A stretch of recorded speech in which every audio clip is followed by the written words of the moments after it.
మీకు వెంకటేష్ గారితో third movie కదా, వెంకటేష్ గారితో ఉన్న ఆయన మిమ్మల్ని బిలీవ్ చేసే తీరు కానీ, మీరు ఆయన మీద రాసే స్క్రిప్ట్స్ కానీ ఎక్కడో తెలియని ఒక మోర్ దెన్ ప్రొఫెషనల్ రిలేషన్ మించి ఒక రిలేషన్ బాండ్ అయినట్టు అనిపిస్తుంది ఈ సినిమా తర్వాత. అంటే మీరు కలిస్తే ఒక సక్సెస్ఫుల్ కాంబినేషన్స్ అంటారు కదా, కొన్ని సక్సెస్ఫుల్ కాంబినేషన్, చిరంజీవి గారు కోదండరామరెడ్డి గారిది ఒక సక్సెస్ఫుల్ కాంబినేషన్, అలా అట్ ద సేమ్ టైమ్ కొన్ని సక్సెస్ఫుల్ కాంబినేషన్స్ కనిపిస్తుంది. వీళ్ళిద్దరూ కలిస్తే కంప్లీట్ ఇంకోసారి హిట్ పడిపోతుందన్న ఒక గట్టి ఒక కాంబినేషనల్ వాల్యూ అయితే బిల్డ్ చేయగలిగారు ఈ సినిమాతో. సో అది చాలా హ్యాపీగా ఉంది, ఎందుకంటే మా ఇద్దరికి ఒక లైఫ్ లైన్ లాంటిది. సో వెంకీ గారికి కానీ నాకు కానీ మేమిద్దరం ఎటు పక్కకి వెళ్ళి సినిమాలు చేసి వచ్చినా మేము కలవడానికి, సో మా కాంబినేషన్ మా ఇద్దరికి ఒక ఎనర్జీ. సో మేము ఇద్దరం కలిసి వస్తున్నామంటే ఆడియన్స్ తాలూకు ఎగ్జైట్మెంట్ కానీ మార్కెట్లో కానీ ఇప్పుడు ఈ 3 సినిమాల తర్వాత ఒక కాంబినేషన్ క్రేజ్ అయితే వచ్చింది. సో దాన్ని నిలబెట్టుకోవాలి మేము.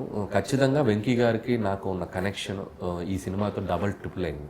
సో ముందు F2 F3 ఎప్పుడు ఒక ఫ్రెండ్లీ బాండింగ్ ఉంది, ఇప్పుడు అది ఇంకా దాటి వెళ్ళింది. సో మా ఇద్దరికి అండర్స్టాండింగ్ లెవెల్స్ పెరిగాయి. మా ఇద్దరికి ఒకరికొకరికి ఏం చెప్తే కమ్యూనికేట్ అవుతుంది, ఎవరికి ఏది నచ్చుతుంది అనేది ఇంకా ఎక్కువ రీచ్ అయ్యారు ఇద్దరి మధ్య. ఆ కమ్యూనికేషన్ బాగా స్ట్రాంగ్ అయింది. సో నాకు తెలిసి నా కెరియర్లో నేను అతి ఎక్కువ సినిమాలు చేసిన హీరో అనే దాంట్లోకి వస్తే నాకు వెంకటేష్ గారితో అవుద్దేమో అని ఒక ఫీలింగ్ ఉంది.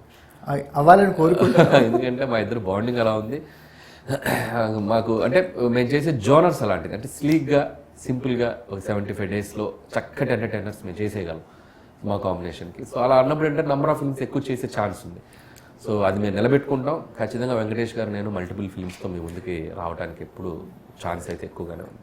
ఈ సినిమా గురించి మీరు ఫస్ట్ అప్రోచ్ అయినప్పుడు వెంకటేష్ గారికి లైన్ చెప్పారా, లేకపోతే అసలు వెంకటేష్ గారికి ఐడియానే చెప్పాను నేను. ఎక్స్ కాపు, ex girl friend, excellent wife. So ఈ జోనర్లో చేద్దాం నాకు విపరీతంగా నచ్చింది, చాలా కొత్తగా ఉందని.